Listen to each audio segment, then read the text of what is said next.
to English class. Today we are going to start a new chapter, and the chapter name is Landscape of the Soul. It is written by Nathalie Trouvé-Roy. Let me tell you a few lines about the narrator.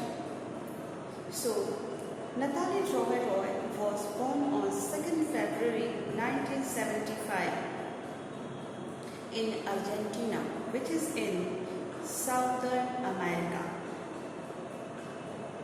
Because she was married to an ambassador, and that is why she got so many opportunities to move around the different parts of the world. See, she likes painting very much. Now, let me tell you a few things about this chapter. So basically, in this chapter, there are two parts. The first one is about the painting, and second one is about the outsider art. What is this outsider art and the painting? We will discuss one by one, part-wise. Okay? Further, in part first, you have to study about two kinds of painting. The first one is European painting, and the second one is Chinese painting. So, through this chapter, the narrator wants to convey you the beauty of different kinds, the beauty of the real beauty of the different kinds of painting. The narrators also want to convey you what are the perceptions of the different painters. And in order to prove her points, she has also given so many stories also associated with these different kinds of painting. So, as the title of this chapter suggests us, at first the meaning of landscape. Landscape means what? Painting of countryside. Now, what is the meaning of painting of countryside? It means what? Painting of rural areas. Now here, what? Soul. What is the meaning of soul? Soul means here the real meaning. So, through this chapter, the narrator wants to let you know the true meaning of the painting and the different perception of the painter. Alright. After reading this chapter, you will be able to differentiate the Chinese painting as well as the European paintings. You will be also able to know the different perceptions of the painters or the different painters of the world. Here in this story, we are talking about the two kinds of painting. The first one is European painting, and the second one is Chinese painting. Alright. So before reading the text, let me tell you a few important expressions that will be very much helpful, that will help you to understand this chapter. Alright, so see, the first expression is anecdote. What is the meaning of anecdote? It means here a short, interesting story. Now, the next expression is delicate realism.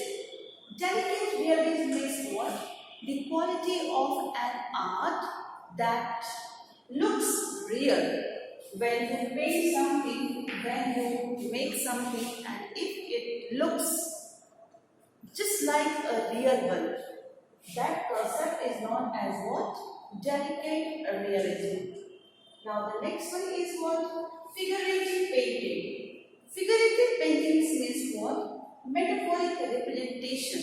Now what is the meaning of metaphoric representation? Metaphoric representation means symbolizing something. Like we use so many symbols when we do the painting. Okay? Like if we want to show what the water, then we use what? Mostly what? Blue color to show the water. So there are so many things which we represent with the symbol. So here it is what? Figurative painting means what? Metaphoric representation, that means symbolizing something. Alright. Now the next one is what? Imageless or the likeness, that means resembles something, that means exactly look like that. Okay. Now the next one is conceptual space. Now the conceptual space refers here relation with an abstract representation. Abstract representation means what? Inner representation. You will be able to understand this whole concept once you read the chapter. So let's start the reading part, and then I will give you the difficult words and their meaning, and after that I will explain the sentence. I will explain the paragraph. Alright. So let's read the first paragraph. A wonderful old tale is told about the painter Wu Daozi, who lived in the 8th century. His last painting was a landscape commissioned by the Tang Emperor Zhuanzong to decorate a palace wall.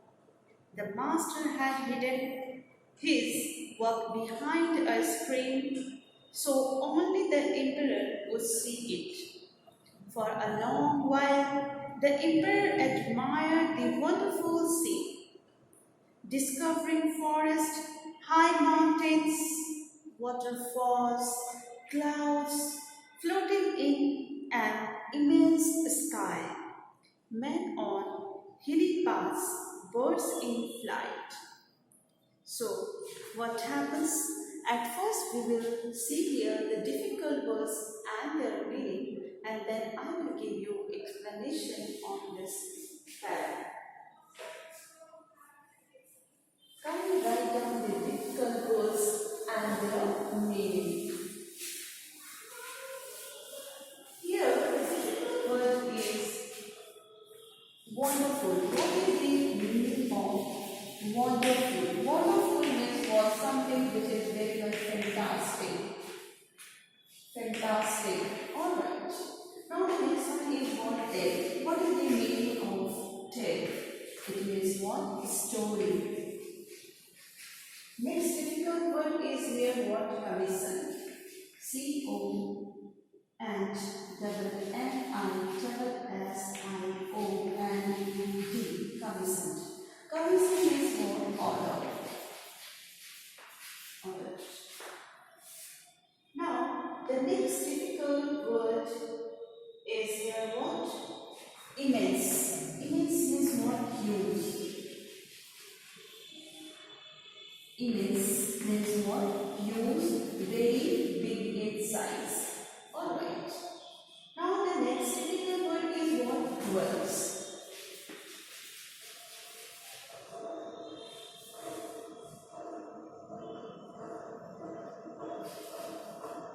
Dwells means what? Stage.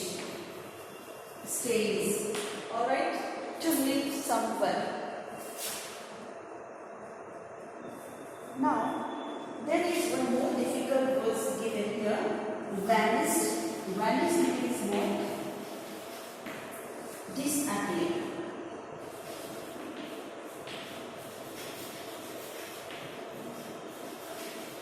Disappear. And the next one is dress. Dress means what? Sun.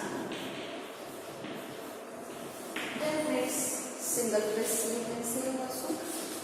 Let's see the explanation of the first stanza. At first, let me tell you the meaning of first 5 lines. So what happened?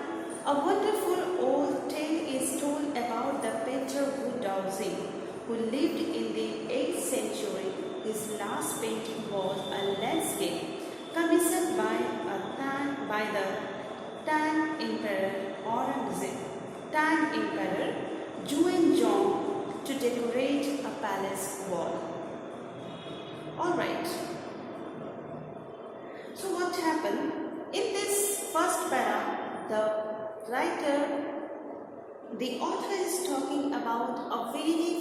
famous Chinese painter and his name was Wu Daozi.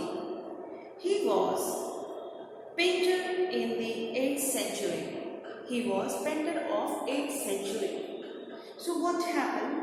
Once he got an order to decorate the palace wall of the emperor. Who gave the order? So, Emperor, the Tang Emperor Juanzhong ordered the master painter Wu Daozi to make a paint in order to decorate the palace wall. Now, what is the meaning of palace? Palace is what? The royal house of the king or the emperor. Alright. So, the emperor wanted to decorate his palace wall, and that is why he just ordered to the master painter, Chinese painter Wu Daozi, to make a beautiful painting to decorate the palace wall. The master had hidden his work behind a screen, so only the emperor would see it. For a long while, the emperor admired the wonderful scene, discovering forest, high mountains, waterfalls, clouds floating in an immense sky, men on hilly paths, birds in flight. What happens?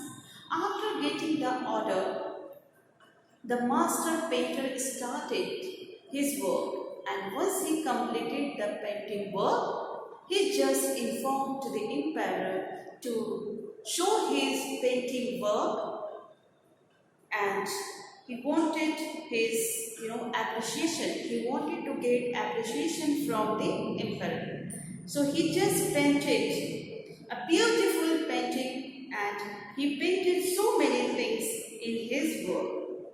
He painted forest, beautiful forest, high mountains.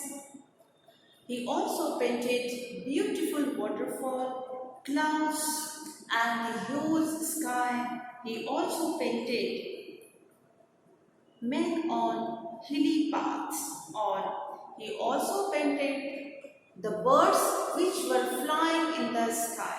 So really, the painting was amazing. So, the emperor saw that beautiful painting, amazing painting, and he just appreciated everything, whatever he could see in that painting. He appreciated his every work. He appreciated the beautiful forest, high mountain, the beautiful waterfalls, also the flying birds. But what happens the next moment? Look, sir, said the painter, in this cave, at the foot of the mountain dwells a spirit. Now, the painter wants to show him some other painting also, which he had painted in that wall. Alright, so he just wanted to take attention of the emperor, and he just made a request to the emperor, Juanzhong. Here what?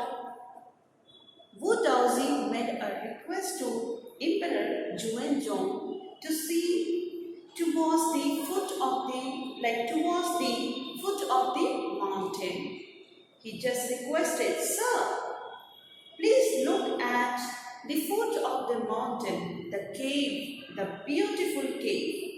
He says that, "Sir, I have painted also a beautiful cave just at the bottom of the mountain.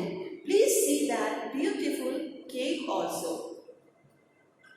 There, he also further says that in that cave there lives a spirit. Then what happens? The painter clapped his hands and the entrance to the cave opened. The inside is splendid beyond anything words can convey. You must have seen so many magicians, and they used to show you something, something miracle, like sometimes what you have heard, you must have heard like the magician utter few lines or the words, and after that they show you some miracle like abracadabra, gilly gilly choo. Similarly, just like a magician, the painter Wu Daoxing, he just clapped his hand. As soon as he clapped that hands, the entrance of the cave opened. So it was just like a miracle. Only a magician can do like this. So as he clapped, as the Wu Daoxing clapped, the entrance of the cave opened. And my God, the beauty inside the cave was splendid. Splendid means what? Grand. It was awesome. It was so beautiful that the beauty of the inside of cave cannot be expressed in the words. That means the inside scene of the cave was awesome. It was very grand. And when the emperor was busy in watching the beauty of the cave, then again the master Wu Daoxing made a request, and he said, "Please let me show your majesty the way."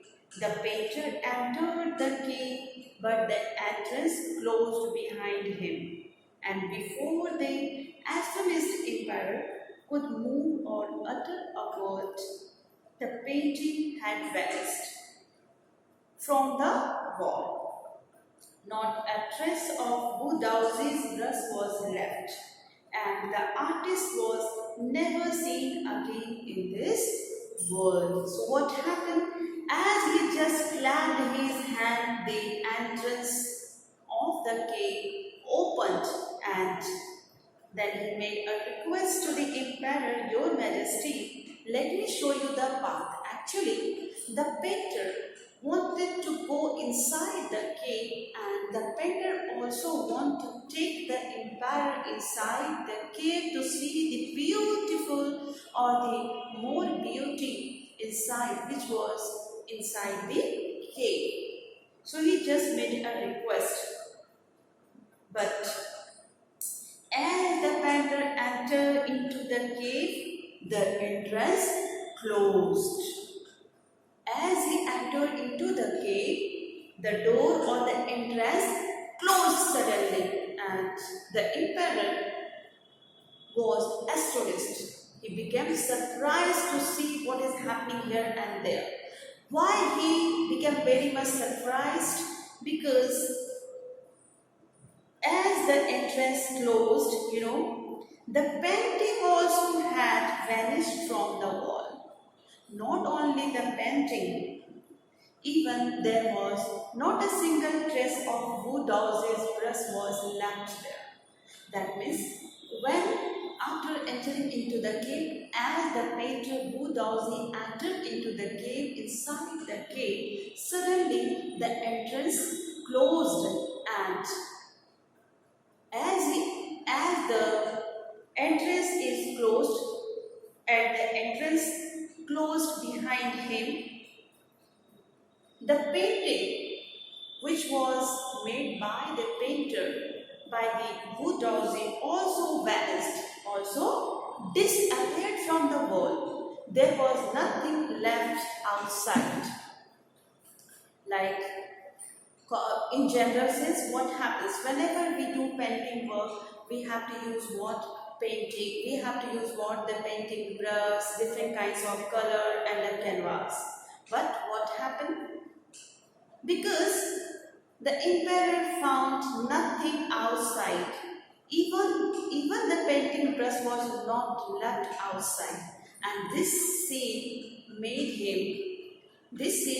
the emperor very much surprised. So, because of the surprise, he couldn't speak even a single word. Alright. And the artist was never seen again in this world. After this miracle, next time he was never seen again in the world. And that is why this was the last painting of the famous Chinese painter Wu Daoxing. Alright, so basically through this story, the narrator, the author wants to convey you that, like, the painter can see beyond the outer beauty. Like, the emperor appreciated everything, whatever he just saw in that painting. But the painter could see beyond the outer beauty. The perceptions of the painters are more deep. That he wanted to convey you with this story. Alright, so this was all about today's class. Thank you very much for listening me so patiently, so carefully. In next class, I will teach you the next para. Thank you very much.